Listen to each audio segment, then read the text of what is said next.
ሁላችሁንም በጌታ በኢየሱስ ክርስቶስ ስም ሰላም ላችኋለሁ። ዛሬ ደግሞ ከእግዚአብሔር ቃል ዮሐንስ ራእይ ምዕራፍ 6 ያለውን የእግዚአብሔርን ቃል እናያለን። ብዙ ጊዜ ዮሐንስ ራእይን ብዙ ሰዎች ለመስበክ ይቸገራሉ። ብዙ ሰዎች ይቸገራሉ። ቢካውዝ ዮሐንስ ራእይ ቃልን ከቃል ጋር ገጣጥሞ ማንበብ ሳይሆን መገለጥን ይፈልጋል። ሃሌሉያ! ካልተገለጠልህ ዮሐንስ ራእይ ማለት በመጀመሪያ ትርጉሙ መፈታት ያለበት ምስጢር ማለት ነው። ስለዚህ ዮሐንስ ራእይ ፍቺ ስለሚፈልገው ማንኛውም ሰባኪ ለመስበክ ይቆምና ስላልተገለጠለት እሱ ወይም በየሆነ ኮሌጅ ወይም በየሆነ ቴዎሎጂ ተምሮ በእውቀት ማወቅ የሚችል ይመስልና ተንተባትቦ ይወርዳል ከመድረክ ማለት ነው። ነገር ግን ዮሐንስ ራእይ ፊደልን ከፊደል ጋር ገጣጥሞ ማንበብ በፍጹም አይደለም። ስለዚህ ዮሐንስ ራእይ መገለጥን ይፈልጋል። ካልተገለጠልህ በፍጹም ዮሐንስ ራእይን መስበክ አትችልም ማለት ነው። እና ሬቨሌሽን ኢዝ ግሬተር ዛን ሪዲንግ ብለው ወንድም ብርሃናም ይናገራሉ ማለት ነው በመልእክታቸው።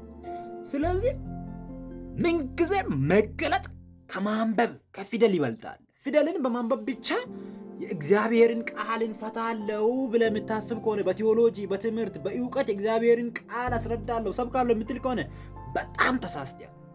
ስለዚህ በዚህ ክፍል ያለውን ቃል አቤት መገለጥ! ወንድም ብርሃናም ሲገልጡት በሚገርም መገለጥ ነው የምትባረኩት። በእውነቴን ነው የምለው እና ክፍሉን አነብላችኋለሁ በጌታ በኢየሱስ ስም። ቆም ብላችሁ እባካችሁ 4 ደቂቃ ወይም 5 ደቂቃ ትታገሱኛላችሁ ብዬ ተስፋ አደርጋለሁ። እና ክፍሉን በጌታ በኢየሱስ ክርስቶስ ስም አነባለሁ። በጉም ከሰባቱ ማኅተም አንዱን በፈታ ጊዜ አየሁ። ከአራቱም እንስሶች አንዱ ነጎድጓድ የሚመስል ድምፅ መጥተህ እይ ስል ሰማሁ። አየሁም፣ እነሆም አምባላይ ፈረስ ወጣ።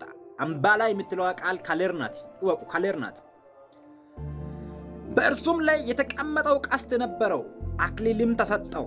ድልም እየነሳ ወጣ።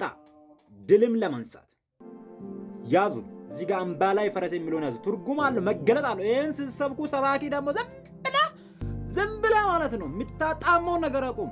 ካልተገለጠልህ አትስበክ። የተገለጠ ትክክለኛ መገለጥ ወንድም ብርሃናም ስለ ሰባቱ ሴቨን ሴልስ ስለ ሰባቱ ማኅተም የፈቱትን አንድ በአንድ ምንድን ነው የሚለውን ሰባቱንም ማኅተሞች በቀጣይ ቪዲዮ እንረዳለን። ክፍሉን ግን ዛሬ እናነባለን እና ቁጥር 3 ላይ ሁለተኛውን ማኅተም በፈታ ጊዜ ሁለተኛው እንስሳ መጥተህ ሲለኝ ሰማሁ። ሌላም ዳማ ፈረስ ወጣ። ዳማ ፈረስ በመገለጥ በሬቬሌሽን ስናየው ምንድን ነው የራሱ ትርጉም አለው።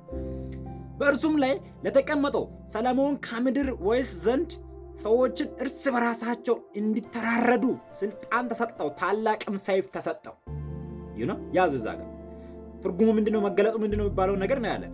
ቁጥር 5 ሶስተኛው ማኅተም በፈታ ጊዜ ሶስተኛው እንስሳ መጥተህ እይ ሲል ሰማሁ። አየሁም፣ እነሆ ጉራቻ ፈረስ ወጣ። እዚህ ጋር ጉራቻ የሚለውን ያዙ።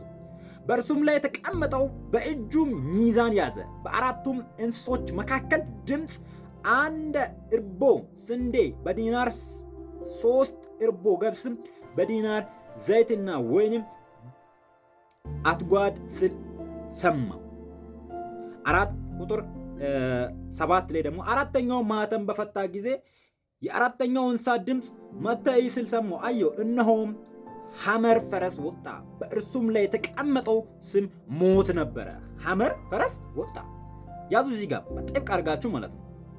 ሲኦልም ተከተለው፣ በሰይፍና በራብም በሞትም በምድርም አራዊት ላይ ይገድሉ ዘንድ ከምድር በአራተኛው እጅ ላይ ስልጣን ተሰጠው። ቁጥር 9 አምስተኛው ማኅተም በፈታ ጊዜ ስለ እግዚአብሔር ቃልና ስለ ጠበቁት ምስክር የታረዱትን የሰዎችን ነፍሳት ከመሠዊያው በታች አየው። በታላቅ ድምፅ እየጮኹ ቅዱስና እውነተኛ ጌታ ሆይ እስከ መቼ ድረስ አትፈርድም?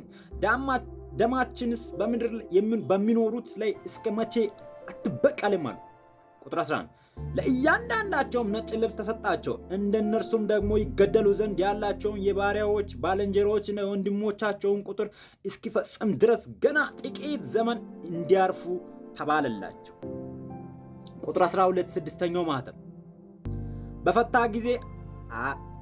በፈታ ጊዜ አየሁ፣ ታላቅም የምድር መናወጥ ሆነ። ፀሐይም እንደ ማቅ ጠጉር ጥቁር ሆና፣ ጨረቃም በሞላው እንደ ደም ሆና፣ በለስም በብርቱ ነፋስ ተናውጣ ቃሪያዋን ፍሬ እንደምትጥል የሰማይ ከዋክብት ወደ ምድር ወደቁ። ሰማይም እንደ መጽሐፍ ተጠቅልሎ አለፈ። ተራሮችና ደሴቶችም ሁሉ ከስፍራቸው ተወሰዱ። የምድርም ነገሥታት፣ መኳንንት፣ ሸለቆቻቸውም፣ ባለጠጋዎችም፣ ኃይለኛዎችም፣ ባሪያዎችም፣ ጌቶችም ሁሉ በዋሾችና በተራሮች ዓለቶች ተሰወሩ።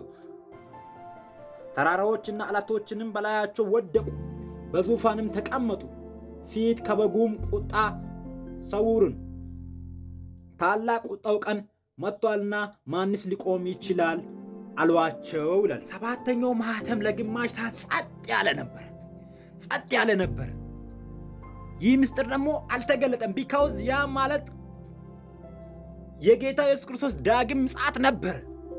ይህ እያንዳንዱ 1 2 3 4 5 6 ብዬ የጠቀስኳቸው የፈረስ ከለሮች፣ የተለያዩ የእንስሳት ከለሮች የራሳቸው ፍቺዎችና ትርጉሞች አሉ። ይህን ደግሞ በምን እናለን? በቀጣይ እያንዳንዳቸው ምንድን ነው የሚለው ነጥቧን ብቻ እየጠቀስኩ ወንድም ብርሃና በመልእክታቸው የፈቱንን የገለጡልንን መልእክት አንድ ባንድ የምናየው ይሆናል። የጌታ ሰላምና ጸጋ ይለያችሁ።